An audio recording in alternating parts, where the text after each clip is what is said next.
संकल्प आउ साधना द्वारा जे असंभव को संभव करा जाय पारे तार प्रकृष्ट उदाहरण होउछंती सफल जैविक चाषी हिमांशु शेखर सामंतराय। खोर्धा जिला टांगी ब्लॉक रामेश्वर पंचायत अंतर्गत पद्मपुर ग्रामर हिमांशु जड़े उच्च शिक्षित व्यक्ति। अन्य मानंक परि चाकरी पछरे न गोड़े जैविक पद्धति कृषि कार्य से नैथिले दृढ़ संकल्प। एपरि नियारा संकल्प पछर कारण भी समस्तंकु भावप्रवण करै दैछि। मु जेतेले चाष काम आरंभ कली किंतु किछि दिन गला परे मार देह असुस्थ होला। बाध्य ताकू नेकी गलु मेडिकल एम्बुलेंस साहाय्य मेडिकल नेलु किंतु माँ बंचिलेनी। डॉक्टर माने पचारि मो माँ तो किछि खाए ना कहीं रोग होला। से माने कहले जे जो रासायनिक खाद्य खाऊचे से खाद्य खाइबा द्वारा आउ अंग प्रत्यंग बा निजर बॉडीर पार्ट्स गुड़ाक खराब हो गला बोली से कहले मते। एही घटना को तांको बेस व्यथित आउ प्रभावित करितला।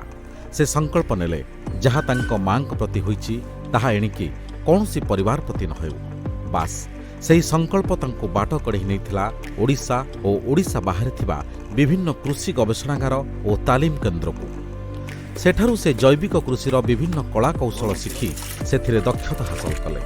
एथिपाई तांको सहायक होइथिला 2018 रे ओडिशार मान्यवर मुख्यमंत्री द्वारा प्रणीत जैविक कृषि नीति। मुख्यमंत्री नवीन पट्टनायक राज्य में जैविक चाष को सबुबले प्रोत्साहन दे आसिछंती, जहा हिमांशुंक भली चाषींक पई पालटिछि आशीर्वाद। तालीम पाइबा परे आउ पछकु फेरी नाहंती हिमांशु। 8 वर्ष हेला 40 एकर जमी पालटिछि तांकर परीक्षागार, जेउठी केवल जैविक खतसार आउ कीटनाशक प्रयोग करी से 22 प्रकार देशी धान चाष करने सहित ज मांडिया बाजरा भली शस्य एवं विभिन्न पनीपरिया चाष करी सफल होई परिछंती। तत्संगे संगे जैविक खत प्रस्तुत पई गोपालन मध्य करुछंती। खाली सेतिक नुहे, स्थानीय अंचलर किछि लोकंकु रोजगार बाट दिखाइछंती हिमांशु।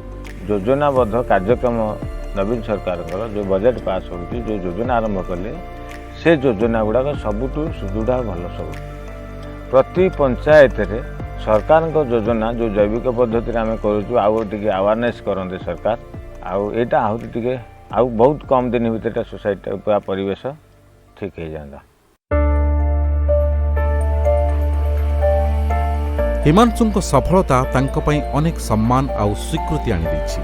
अन्य चाषी मानक पई से साजिछंती प्रेरणा। हिमांशुंक भली चाषी ही स्वास्थ्य और परिवेश सुरक्षा दिगरे आम समाज पई पालटिछंती आशार किरण।